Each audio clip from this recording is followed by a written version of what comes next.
Let's move to Ukraine now. President Volodymyr Zelensky has urged Slovak Prime Minister Robert Fico to cut off Russian oil supplies, warning that Moscow is using export revenues to fuel its war in Ukraine. While the European Union has banned most Russian oil imports, Slovakia and Hungary remain temporarily exempt. Zelensky was speaking on Friday in Uzhhorod, near the Slovak border. Here he is. We hear a signal from Russia that they already accept Ukraine's membership in the European Union. It is a pity that they perceive reality with such a delay. Since 2013, Russia has been moving towards this simple idea, but now this must also be heard by some other major friends of Russia in Europe. Now, Fico did respond. He has recently met with Vladimir Putin and he acknowledged differences with Ukraine, but he also hinted at possible future talks with Moscow, saying, "We're simply saying in advance what the possibilities are."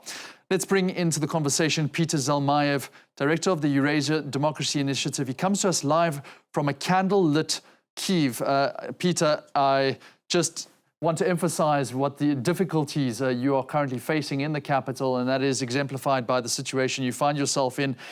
But now we are talking about the issues between Ukraine and Slovakia. Can Ukraine trust Bratislava in this situation, or is Fico just dragging his country into Moscow's orbit?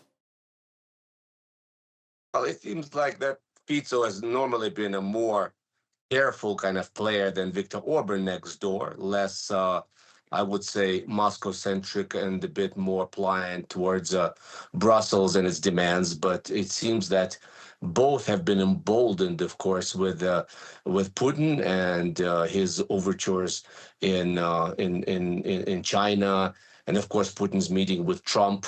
There's sort of a kind of a nascent coalescing of this sort of international of right-wing populists, where they may feel like they have the green light from Donald Trump to be doing whatever they're doing when it comes to obstructing all Ukraine-friendly initiatives in Brussels, even though here they actually hit a snag when Donald Trump demanded that Europeans wean themselves off this dependency on Russian oil and gas. This seemed to kind of cut across the board. He could not, of course, have made an exception for Hungary and Slovakia. So the two countries now find themselves in a tight spot, because I don't think that Donald Trump is going to be willing to cut them slack or make that exception for those two little countries if, once again, he continues his hard sort of hardline policy when it comes to Europe. Because, in fact, there is a little bit of a argument to be made, including the one that's been made by India, how that Europeans can be, essentially characterized as hypocritical when the Western world, expects India to discontinue all energy relations with Russia, while some outlier countries like Hungary and Slovakia are continuing to overwhelmingly rely on Russian oil and gas. And just to sum up, I would say that Slovakia is too small of a power to go fully into Vladimir Putin's embrace. It is going to have to continue, essentially, its sort of brinksmanship, playing a kind of a double game. But Fico, let's not make a mistake, Fico is not our friend. He's not your friend, and this is playing into Moscow's framework, if you can say, at least in terms of supplying oil and making a profit. Now, you mentioned Donald Trump saying Europe must cut off Russian oil. He was, it seems, intimating more towards Russia helping out China, because that's where his main focus is. But then the EU says its target is to cut off all Russian oil by 2028. Given how crucial Russia's oil refineries are, and how Ukraine has been targeting them, wouldn't you say, though, that 3 years more just basically finances Vladimir Putin for 3 more years? Well, indeed. That's, once again, there will always be loopholes. Let's not be naive about Russia's ability to look for those leaking spots and to continue to buy its oil. But once again, for the Western credibility to remain intact when it, preaches this sort of policy towards Russia, but continues to make exceptions for itself, I think it's just it's a moral dilemma, and it of course also destroys any hopes of any sort of unity when it comes to punishing Russia for its aggression. Now, Vladimir Putin was speaking earlier in the day. He was responding to the coalition of the willing, the 26-member coalition headed or fronted by Emmanuel Macron and UK Prime Minister Keir Starmer.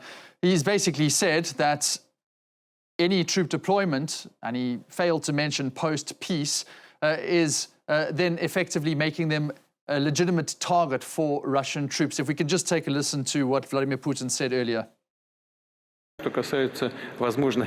Regarding the possible deployment of military troops in Ukraine, that was one of the root causes of Ukraine's desire to join NATO.